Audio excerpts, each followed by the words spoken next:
Bienvenidos a La Hora del Museo, el podcast del Museo Histórico Nacional.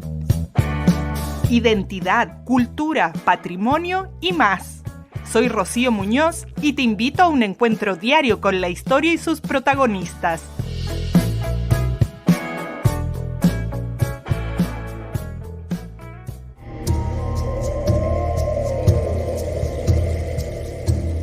En las comunidades andinas, el Día de los Muertos se celebra con una rica y profunda tradición que honra a los difuntos.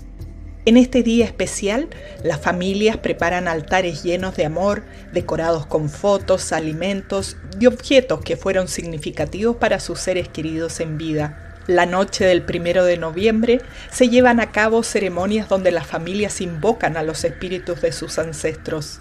Con rituales crean un espacio sagrado para que los muertos puedan regresar y compartir momentos con los vivos. La mesa se llena de comida y bebida con platillos tradicionales. Las celebraciones no se limitan a las familias, son festividades comunitarias donde todos se reúnen para recordar a los que han partido. Con danzas y música, los pueblos celebran la vida y la muerte.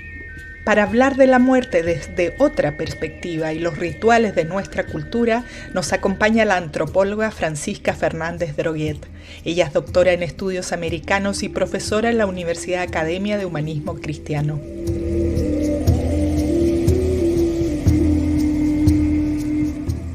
Bienvenida Francisca, un gusto conversar contigo hoy. Gracias por venir a este espacio del Museo Histórico Nacional. Muchas gracias por la invitación también. Bueno, estamos aquí en esta época del año en que viene el Día de los Muertos, que muchas de nuestras tradiciones bien antiguas, que quiero que conversemos contigo de eso, se han ido enterrando de alguna manera por el marketing de Halloween y ya como que se olvida el significado original de todo esto. Entonces hoy día queríamos conversar contigo de parte de tus investigaciones que han sido justamente sobre la conmemoración, sobre los rituales que se realizan por el Día de los Muertos. A veces uno lo asocia también como que solo ocurre en México y es algo yo encuentro bien andino, ¿eh? Yo viví varios años en Ecuador y allá el Día de los Muertos tiene un festejo muy andino y se come comida en particular, y después descubrí indagando que muchos de los ritos que allá se practican, por ejemplo en Arica. Entonces, bueno, te dejo conversar a ti de cómo de a poquito vamos entrando, pero ¿cómo se vive fuera del marketing el Día de los Muertos aquí en Chile y en la zona andina? Bueno, quizá una de las cosas más importantes es cómo pensamos el territorio llamado Chile. Creo que es súper Claro. importante cuando pensamos el territorio entender que por lo menos nos habitan varias territorialidades ancestrales. Por una parte, todo lo que es el norte y centro de Chile correspondía al Collasuyo, a la parte sur del Tahuantinsuyo. Esta extensión andina del incanato, incario, ha tenido distintas nominaciones. Y por otra parte también aquí coexiste el territorio mapuche, que es Gualmapu, que en nuestro caso el territorio de Chile sería Gulumapu y el lado argentino Puelmapu. Entonces tenemos una historia, una memoria larga, cruzada por estas territorialidades indígenas, luego cruzada por procesos de mestizaje, donde obviamente hay un mestizaje más homogenizante, criollizante, pero al mismo tiempo hay otro mestizaje más disidente, donde se reelaboran elementos de los pueblos originarios, y todos esos cruces dan cuenta de distintos acercamientos respecto a la muerte. Hace tiempo, bueno, yo soy antropóloga, pero también me sitúo mucho desde las danzas andinas, y desde ese lugar un ejercicio importante que hemos querido hacer es cómo pensar una descolonización de la muerte. Claro. O sea, cómo reivindicar otras lecturas de muerte, donde la muerte no implicaba un fin, sino más bien un transitar.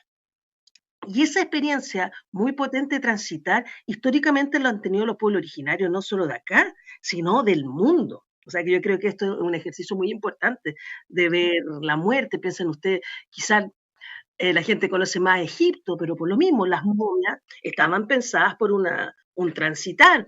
O también la gente conoce más la experiencia de los vikingos cuando se colocaban estas piezas de oro en las monedas en los ojos, porque transitaban a otro espacio donde tenían que hacer un pago para el ingreso. O sea, es culturalmente hablando, los pueblos históricamente han gestado otra mirada de la muerte que desgraciadamente sopaca, invisibiliza con la modernidad, con el proyecto occidental, que trata de hacer como un borramiento a todas estas prácticas.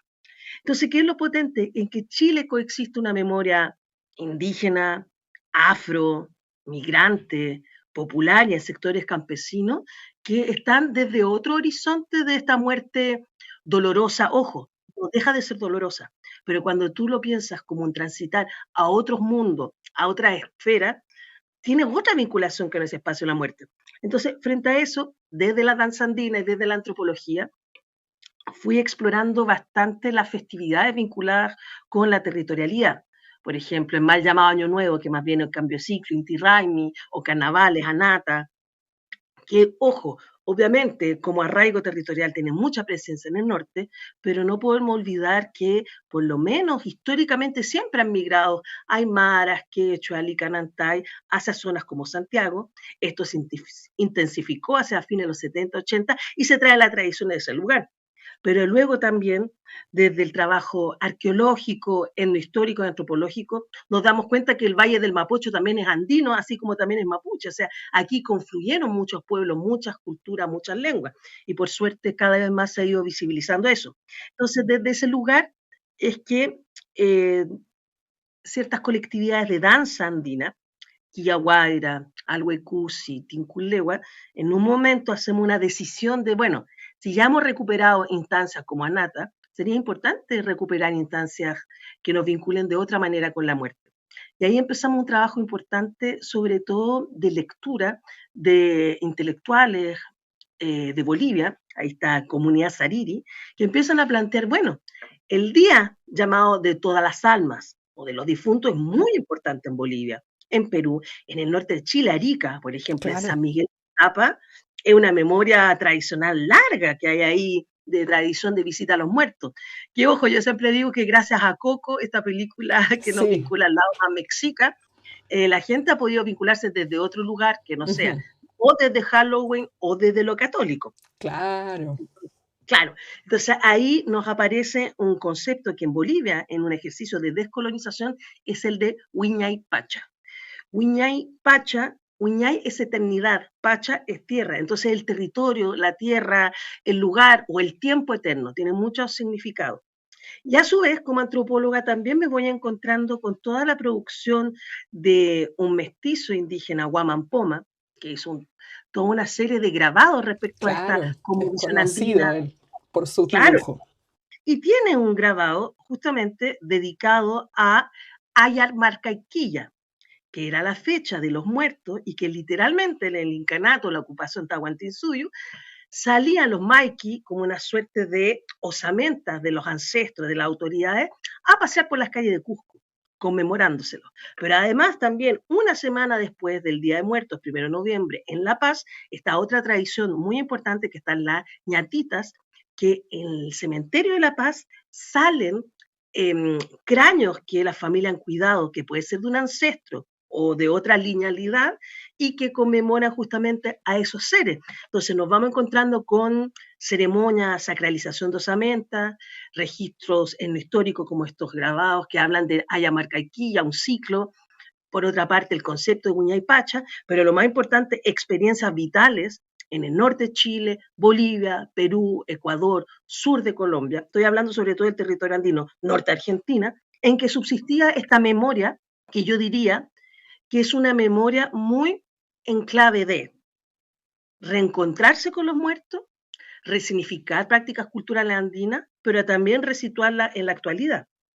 Entonces, y por otra parte, en el mundo andino, en el calendario andino, se inicia un periodo llamado Jayupacha, que en el altiplano comienza las lluvias, hace Claro. un poco más de calor, Lo que le salen las decimos el invierno boliviano nosotros. claro, salen las tarcas, los moseños que abren este ciclo, que luego se termina hacia carnaval. Entonces, entre la fiesta de difuntos hasta carnavales es una ciclicidad que el mundo Ah, andino en general habita.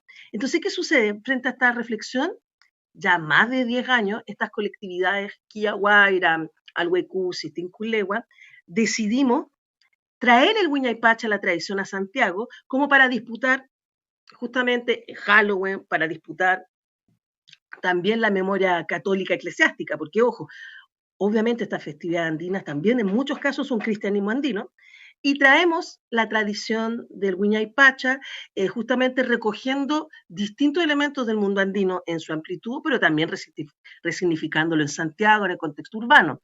Entonces reivindicamos los altares, las mesas, que en general en el mundo andino tienden a ser tres, porque son los tres espacios andinos: el cielo, la Lacpacha, aquí ahora el Acapacha, el subsuelo, el Mancapacha, y hacia arriba, porque se supone que tú vas caminando hacia encontrarte con los ancestros, la tradición de hacer pan una semana Claro. antes para Las los guaguas de jóvenes. pan se llaman Exactamente, en algunos lugares.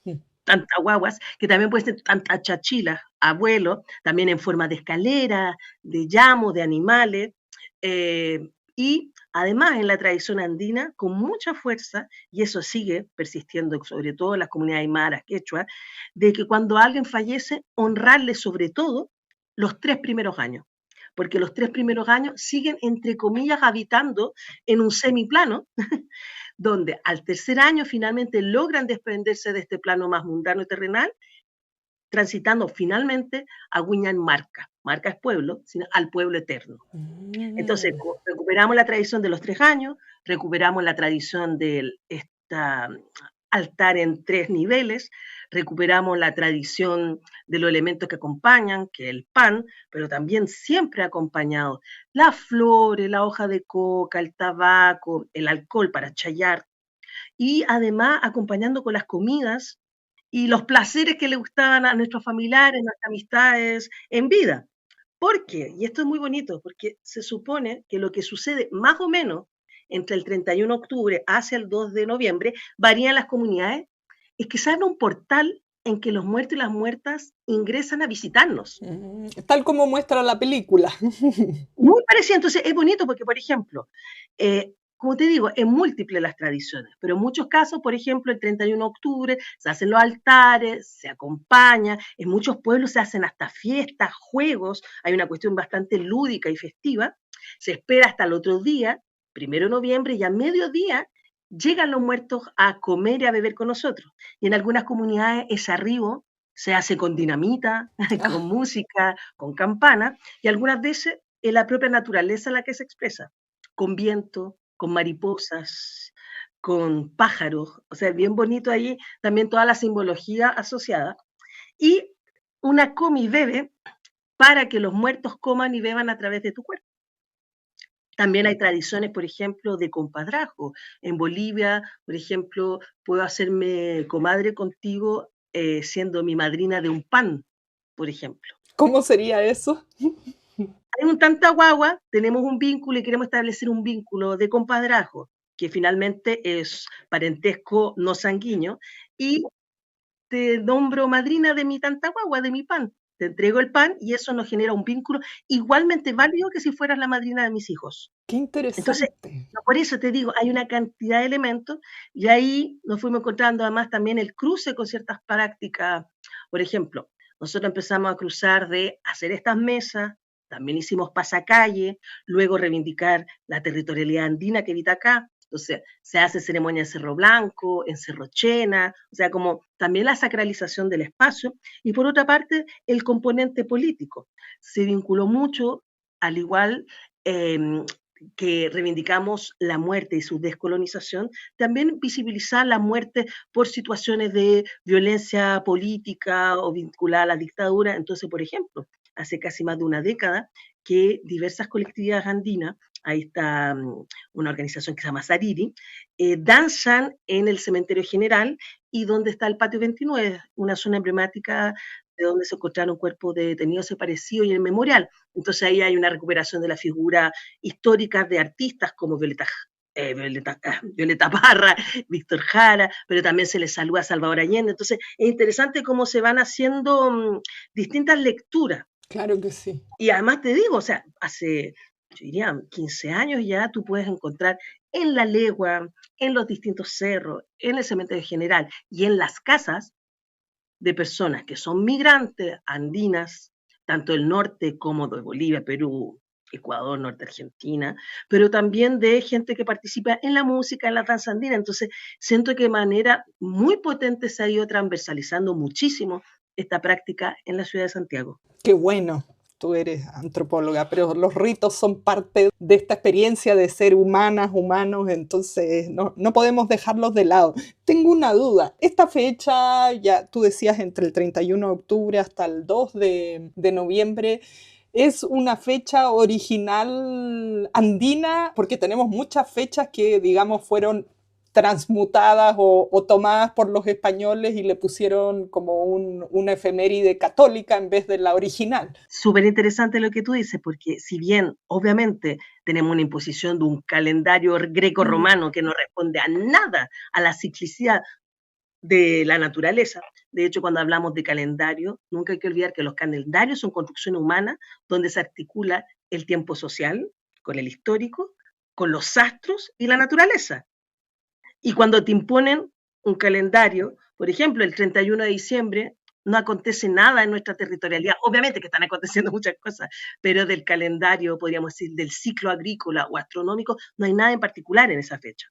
Que es distinto, por ejemplo, si entre el 20 al 24 de junio, que el Inti Raymi, distintas nominaciones por los pueblos originarios del hemisferio sur, que sí está aconteciendo un cambio de ciclo, que es el solsticio de invierno, o una festividad andina muy importante llamada la Chacana, que a principios de mayo es porque justamente la Cruz del Sur está en su cenit, está en su posición perpendicular en relación al eje de la Tierra. Entonces, ¿qué pasa? Obviamente ahí hay distintas lecturas, pero se plantea que sí, según el escrito de Guamampoma, habría habido una festividad de los muertos que calzaba con la fecha, octubre, no noviembre. Él lo vincula a octubre, noviembre, como en este ciclo, que se abría este portal, y que ya la Iglesia Católica tenía dentro de su repertorio, o sea, no en ese entonces, recuerde que la Iglesia Católica es una continuidad constante de también recreación, y ahí, con el tiempo, ponen la fecha de los difuntos, de todos los santos, como un elemento emblemático para conmemorar la muerte. Entonces, de cierta forma, calza en esta reelaboración de un ciclo donde, insisto, en el mundo andino sí está sucediendo algo, el Jayupacha, el desentierro de las Tarcas, y que obviamente también está influenciado por el cristianismo andino. Estas, podríamos decir, juxtaposiciones, estas fusiones, pero también tensiones entre lo cristiano y lo andino. Entonces, hay algo de ello. Y lo potente es que justamente con esta calendarización católica que se nos impone, sí nos va a pasar algo potente, que vamos a tener esta posibilidad de estar dialogando en todo el continente con la festividad. Entonces tenemos en México, que he tenido la suerte de estar ahí también, en Tzintzuntzán, en Janitzio, toda la zona, una zona muy emblemática de Michoacán, de Pátzcuaro, donde se conmemora el difunto, y que es un poco lo que conocemos en la película de Coco, de manera simultánea están pasando cosas en el mundo andino. Entonces me parece súper potente que hay muchos elementos mesoamericanos de los pueblos, justamente de Guatemala, Honduras, México, que a su vez compartimos mucho los pueblos andinos. Bueno, parte del intercambio que tuvo que haber habido por siglos antes de la llegada de los españoles. Y Francisca, este mundo me parece fascinante. Voy agarrando como pedacitos de muchos datos increíbles que nos vas entregando de toda esta historia tan diversa, con tantas capas y que uno conoce poco. Mencionabas esta escalera o altar que se monta por estos días. Tenemos en mente, como digo, más por Hollywood o lo que sea, el altar de muertos de los mexicanos que ponen fotos y ofrendas de los ancestros. Entonces, cuéntanos un poco más de estas Es bien tres interesante, pisos del altar. sí, porque es bien similar en todo caso. A ver, no en todas partes ponen 3 pisos, pero en algunas comunidades más tradicionales, bolivianas sobre todo, ponen estos 3 mundos que habitamos. Pero también tienes en otros casos mesas o altares planos. Y en ese sentido es muy similar a las mesas mexicanas. Lo que va a diferenciar obviamente es esta relación con los productos de la naturaleza. Por ejemplo, en México va a haber un tipo de flor, que nunca recuerdo su nombre, que es maravilloso, entre amarillo y naranjo, que se llena, y acá la mayor intencionalidad va a ser la hoja de coca y las flores que tú tengas respecto al piso ecológico que tú habitas. Pero tienen un sentido muy similar, por ejemplo, del comer y compartir con los muertos y que ellos coman a través tuyo. Entonces, la tradición de platos de comida va a estar presente tanto en México como tanto en el territorio andino. La presencia de música honrando a los difuntos va a estar presente en ambos espacios. Lo que pasa es que en el mundo andino indígena, mestizo indígena, va a ser el ciclo en que se desentierran las tarcas y aparecen los moseños, un tipo de sonoridad. Entonces, en algunas comunidades, desde una, podríamos decir, presencia más tradicional, es ese tipo de sonoridad. Sin embargo, en San Miguel de Azapa son las bandas de bronce, porque es parte de tu cotidianidad en Arica, y es muy entretenido que es muy similar a las bandas de bronce que hay en México. Entonces, y la fotografía, la imagen va a ser algo absolutamente transversal. Ah, El traer para comer, para compartir, el ahí. Esta persona. Lo que pasa es que, como te digo, en el mundo andino, la relevancia fundamental son los primeros años en que fallecen, los 3 primeros. Eso no quita que luego tú sigues conmemorando a tu muerta y es parte del altar, está en las fotos, pero ya no ocupa esta centralidad, sino ocupa más bien la memoria ancestral de tu linaje o la memoria ancestral de tus cariños, de tu amorosidad.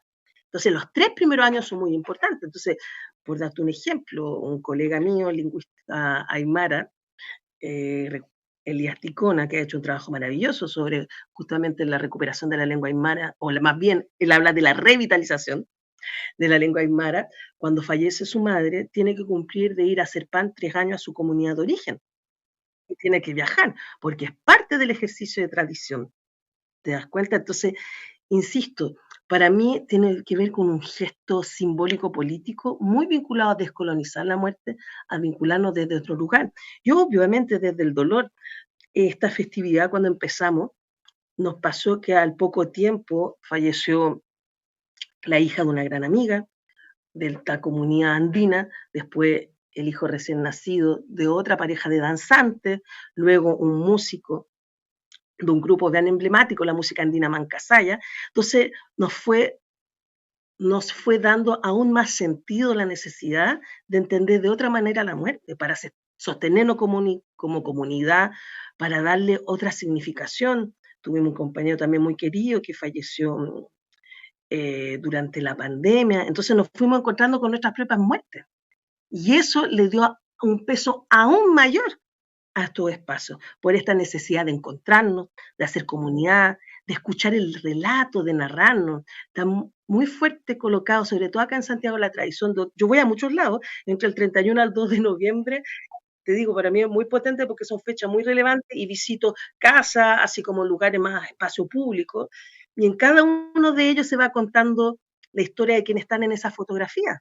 Entonces, en el fondo, también es un encuentro con esa memoria, con ese cariño. Obviamente que hay pena, hay llanto, y a la vez, como te decía yo, también hay lecturas políticas, la reivindicación de los muertos durante la dictadura, también hemos hecho altares respecto a las víctimas en la revuelta, o sea, interesante cómo se han hecho muchos cruces de memoria, y a su vez encontrarnos con tradiciones que ya existían. Por ejemplo, me encontré con un texto de a principios del siglo XX, Valparaíso, que se conmemoraba con fuegos artificiales la fiesta de los difuntos. Y en ese entonces el municipio de Valparaíso prohíbe, porque era demasiado escandaloso, y lo cierra. Y después me voy encontrando contextos como en el campo también. No solo la conmemoración del difunto, sino cuando muere el difunto, 3 a 1 semana de festividad. O sea, hay una memoria de los pueblos eh, que persisten. Entonces, no es solo recuperar lo andino, sino también recuperar lo popular y también reencontrarnos con los saberes de los pueblos migrantes. Nos pasa mucho, y es bien emocionante, que las totalmente. veces que vamos al cementerio general están personas del Perú, del Bolivia o del Ecuador honrando a sus muertos, porque la tradición la tienen mucho más arraigada que Ujú. nosotros y nosotros, nos piden irles a bailar y a tocar música, porque se sorprenden. Hoy en Santiago también acontece, oiga, por favor, podría tocarle un tema a mi madre que está acá enterrada. Entonces ahí se ha hecho un trabajo bien potente igual con la vinculación con los pueblos migrantes, que obviamente son de los sectores más precarizados, discriminados, y que muchas veces esa discriminación implica que requieren de una suerte de arraigo de alguna forma, y la muerte es muy dolorosa porque una muerte que es fuera de tu hogar, Claro, de tu lejano. territorio, y que acá se tiene que resignificar, y que por suerte te encuentras con estas otras instancias que te dan una suerte de vínculo. Nos ha pasado muchísimo, sobre todo con migrantes peruanos y bolivianos que se emocionan muchísimo al vernos, porque en el fondo dicen gracias por honrar con la sonoridad que mi madre, mi padre o quien estamos aquí acompañando escuchaba en su territorio ancestral. Mm, qué lindo. Francisca, bueno, esto has mencionado varias veces la danza, la música, se contrapone con ciertas costumbres católicas que, bueno, hoy día ya están un poco más en desuso, pero que es el silencio, el no decir nada, el negro, el no salir a la calle, incluso antes en la radio como que no se podía poner música que no fuera muy así, bien tranquila o muy triste de plano. Y esto es distinto. Entonces cuéntanos de esta faceta de la música y la danza para honrar a los difuntos. Si tú piensas que esta fecha es la fecha en que te vienen a visitar los muertos y las muertas, te cambia absolutamente el switch o la mirada Así del es. hecho. Ya no es conmemorar el dolor, que insisto, la habitamos, la añoranza la habitamos. Pero imagínate si te dicen, bueno, estos son los días que tú vas a poder ver a tal persona que tú quisiste mucho. ¿Qué quieres hacer con esa persona? Cantar, comer, Pasarlo bien. beber, conversar. Entonces, en ese foco está. Por eso es tan importante señalar que es un periodo que se abre un portal en que los difuntos y las difuntas nos visitan. Ojo, pero también tenemos que despedirlos. Muchas veces en ciertas comunidades andinas la despedida el 2 de noviembre y es bien dolorosa. Lloran, los despiden en la iglesia, en el cementerio, también hacen una ceremonia de cierre porque se van. Era el momento de la visita. Y lo otro, aunque suene contradictorio, pero un momento fuerte de humanización. ¿En qué sentido de humanización? eh, el dar sonoridad, el dar corporalidad a la muerte, nos hace humanos, humanas, justamente, o sea, nos hace darnos cuenta que son experiencias vitales el vivir, así como también el morir. Así es. Entonces, claro, el silencio, ojo, hay minutos de silencio, o sea, hay espacios de sacralidad, hay espacios de pena. En muchas comunidades también visten el negro o se superponen. Yo viví algunos años en Quito, Ecuador, y vivía en una zona aledaña que se llama Guápulo. Y claro, yo venía recordaba cuando pequeña en Chile que solamente había una radio, si es que para fiesta de difuntos no había que hacer mucho ruido, Claro. venía hasta el mito que no había que bañarse, o sea, había una cuestión muy distinta. Pero ya después, con los años, eso ya dejó de ser tan así, pero yo me voy a vivir en los 90 a Quito y me reencuentro exactamente lo mismo y más. Pero al mismo tiempo de esto, la radio no funcionando, gente de negro, vestida de negro, gente en sus casas encerrada, voy al cementerio y estaba coexistiendo en ese mismo momento la simultaneidad de los colores, de la comida, de los olores, de las vestimentas. O sea, fue maravilloso esa coexistencia. E insisto, creo que a muchas personas en Santiago le ha hecho sentido porque tenemos una memoria popular de otra forma de vincularnos con la muerte. En el campo, por ejemplo, hay cuecas para la muerte, o cuando vemos todo el canto humano a lo divino vinculado con la muerte. Encontramos situaciones hasta divertidas, de que representaciones de un muerto para hacer un velorio simbólico. Y la persona no estaba muerta, pero estaba ahí para hacer la representación y con eso la festividad. O lo mismo, que es muy potente, los angelitos. Los angelitos, guaguas, que nos logran ser bautizadas, pero se bautizan, y que, bueno, tenemos toda la impronta de Violeta Parra con el Río de Angelito, que es algo muy fuerte, puede ser muy chocante, pero al mismo tiempo las comunidades campesinas y luego los sectores populares era parte de su estar en el mundo, esta necesidad de despedir desde otro lugar a las niñeces que fallecían. Entonces, creo que ahí hay algo latente, que justamente lo que hemos estado explorando en estos años y que aflora. Y que, ojo, es bien interesante porque si tú me preguntas, claro, nosotros el 1 de noviembre, por ejemplo, llegamos con instrumentos al cementerio general o al católico, y sabes que hasta el momento nunca hemos tenido problemas. Obviamente, si vemos si hay un entierro o una situación de dolor, respetamos y tratamos de no estar cerca, pero en general la gente lo agradece, la gente le sorprende, la gente le alegra, nos preguntan mucho, lo ven como un ejercicio también de aprendizaje, nos pasan muchas cosas. Y lo mismo en las calles. O sea, tampoco esta idea de, por ejemplo, horrorizar o construir un estereotipo de quienes hacen Halloween. A mí me pasa, bueno, ya mis hijos es tan grande, pero que yo muchas veces estaba haciendo la ceremonia andina y al mismo tiempo mi hijo pidiendo dulce y disfrazado de Halloween. O sea, y eso pasa. Tú vas a La Paz, Bolivia, que es un territorio fuertemente aymara, y es muy divertido porque venden todos los elementos para tanta guagua, hoja de coca, incienso, vela, y al mismo tiempo vestimenta de Halloween. Tampoco es esto tan tajante, brusco, no. O sea, creo que más bien la recuperación de lo que hemos nosotras y nosotros llamado Huayna es disputar un espacio y dar cuenta que coexisten distintas lecturas de la muerte. No es borrar ni tampoco ningunear la práctica de Halloween. No, no es cercano, pero coexistimos. Entonces, a mí una parte que me encanta, lo hacemos también en La Legua, en la Plaza Salvador Allende, y coexisten todos estos elementos. Y hasta un año, yo creo que la gente no recuerda, pero hubo toda una campaña tanto la iglesia católica como evangélica, como de los seres de luz. Entonces salieron algunas niñeces vestidos de ángeles para justamente disputar la Halloween. Entonces me acuerdo un año me encontré con eso, con lo de Halloween, nosotros desde el mundo andino, y era súper interesante encontrándonos todos en el mismo espacio, conversando, conociendo, escuchando, relacionando, viendo las similitudes, las diferencias. Y yo creo, con esto lo insisto mucho, y la película Coco, realmente, hubo como 2 o 3 películas, hubieron como más películas que abordaron esto desde México, que hicieron una apertura mayor, yo diría, a la sociedad chilena, de acercarse o de rememorar o de reactualizar la forma de entender y conmemorar la muerte.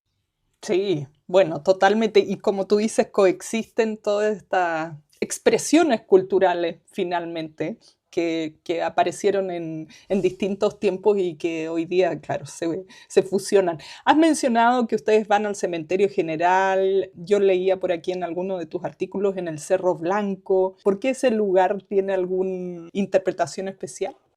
Ninguna interpretación especial respecto a la muerte, pero sí a la presencia andina. El mundo andino históricamente ha sacralizado los cerros, porque los cerros tienen una característica muy hermosa. Son los conectores de los 3 mundos. Sus cimas son alas Mm. pachas, se conectan con los astros, con el sol, con la luna. Es acapacha porque está la vida, la agricultura, el habitar, y es mancapacha porque es subsuelo, es energía. Entonces los cerros, todos los cerros, por eso la sacralización, están los cerros tutelares de una región, que se le Ujú, llama APU, que en nuestro caso sería el APU, el Cerro del Plomo, ujú. donde además justamente se encuentra el niño del Cerro del Plomo, y estarían los achachilas o los cerros que son tutelares de tu comunidad.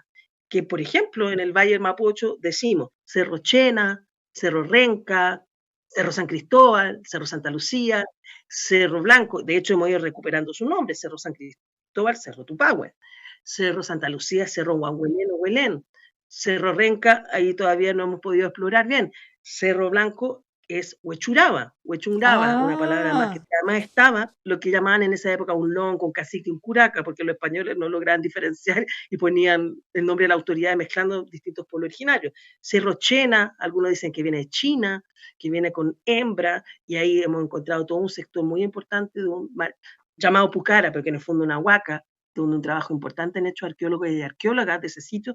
Entonces, pasó eso, que las organizaciones, tanto Mara, Quechua, como quienes nos reivindicamos de un mestizaje descolonizándose y hacemos danza andina o música andina, fuimos recuperando esa experiencia. Y en Cerro Blanco, ahí está Patara, la Coordinadora Nacional Indianista con ASIN hace más de 20 años, en ese espacio, en el Cerro Chena, otras colectividades y así.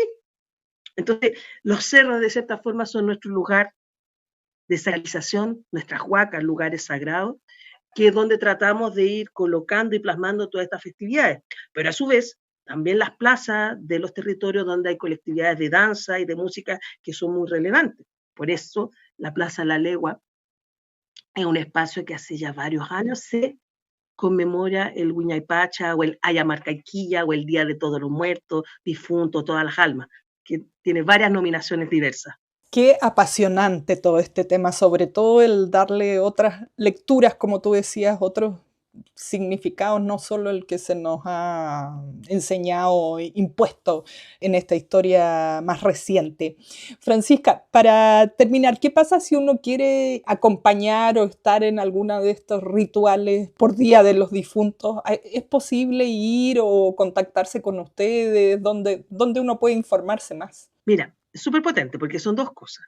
Por una parte, hacemos una invitación a hacer nuestros propios altares en las casas. O sea, creo que eso es reivindicar como, claro, cuando una ve el significado, todo esto que te estoy nombrando, es más fácil llevar esta tradición a tu hogar. Pero me pasa que he logrado que mucha gente de mi familia, que no se reivindica ni andina ni nada, ha empezado a colocar sus altares porque le ha ido generando sentido, a una forma justamente de sostener mucho, de mejor manera la muerte.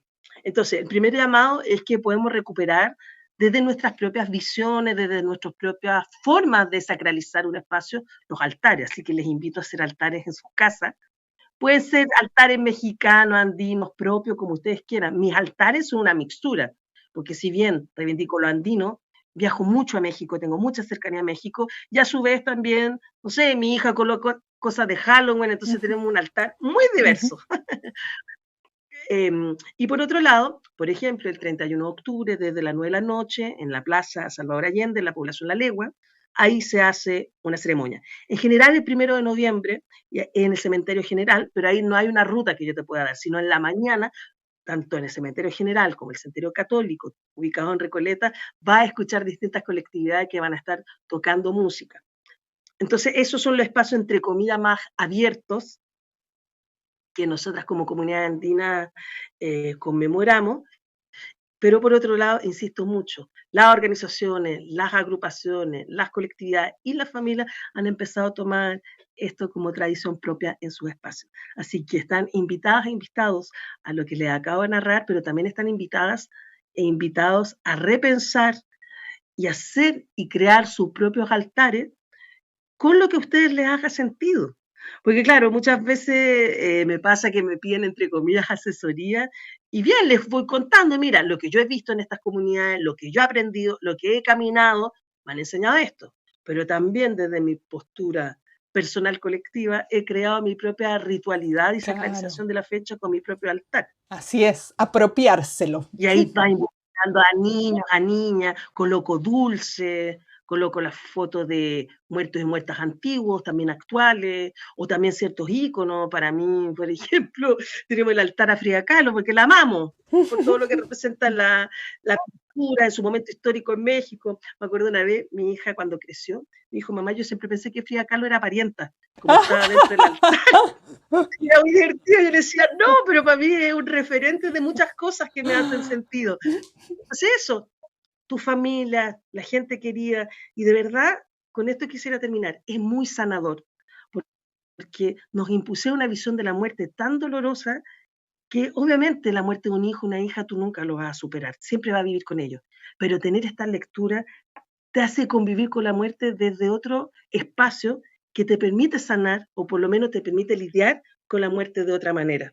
De conversar, de no borrar, porque también hay un borramiento de otro accidente, alguien fallece, se quita todo como que se apagara. Y acá es todo lo contrario, reforzar su presencia.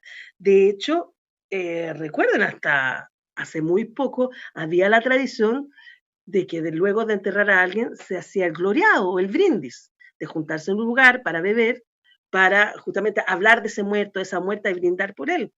Y todas esas prácticas se fueron minimizando, invisibilizando, perdiendo, y que son tan relevantes porque es otra forma de gestionar el dolor, que insisto, no lo va a borrar, pero que lo puedes contener en comunidad y desde el ejercicio de la memoria.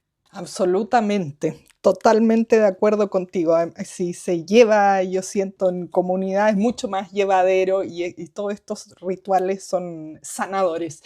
Francisca, muchísimas gracias por esta conversación tan iluminadora para estas fechas. Y gracias por la invitación a que se difundan estas prácticas y reflexiones. Esto fue La Hora del Museo, un encuentro cotidiano con nuestra historia, el podcast del Museo Histórico Nacional.